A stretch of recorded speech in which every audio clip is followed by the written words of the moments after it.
এবারে রাঙামাটির পর্যটনের খবর জানবো, সেখান থেকে যুক্ত হচ্ছেন জিয়াউল হক। জিয়া।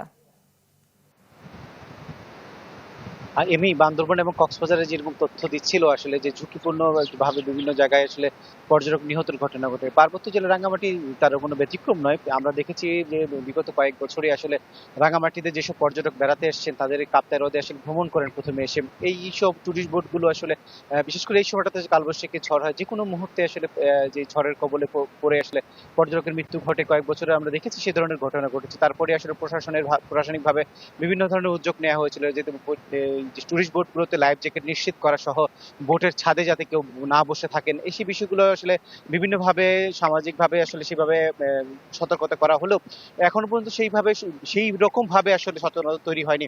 আমরা দেখেছি রাঙামাটির যে টুরিস্ট বোট গুলো রয়েছে সেখানে আসলে পর্যাপ্ত আসলে লাইফ জ্যাকেট থাকে না, এবং যেসব লাইফ জ্যাকেট গুলো রাখা হয় সেগুলো আসলে দৃশ্যমান হয় না, এবং ময়লা দুর্গন্ধ হয়।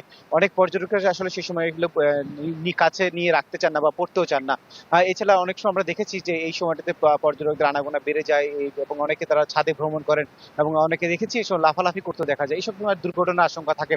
এবং সম্প্রতি সময় আমরা দেখেছি যে রাঙামাটিতে পর্যটক বেড়ে যাওয়ায় রাঙামাটি জেলা প্রশাসনের উদ্যোগে বিভিন্ন টুরিস্ট বোট গুলোতে আসলে মোবাইল কোর্ট চালানো হয়েছে, এবং বিভিন্ন নীতিমালা মেনে চলার জন্য বিভিন্ন ধরনের তারা মোবাইল কোর্টের মাধ্যমে সচেতনতা করার চেষ্টা করেছেন তা আমরা দেখেছি।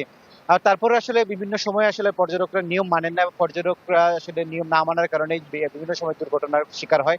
এবং এইসব দুর্ঘটনা রোধে জেলা প্রশাসনের পাশাপাশি পর্যটকদের সচেতনতার বেশ জোরালো ভূমিকা রাখার জন্য তারা এখানে সংশ্লিষ্ট যারা ব্যবসায়ী তারা জোর দিচ্ছেন। এই ছিল এমনি রাঙামাটি থেকে পর্যটন সংশ্লিষ্ট তথ্য আমার কাছে। জিয়া, আপনাকে ধন্যবাদ। দর্শক, রাঙামাটি থেকে পর্যটনের খবর জানাচ্ছিলেন সহকর্মী জিয়াউল হক।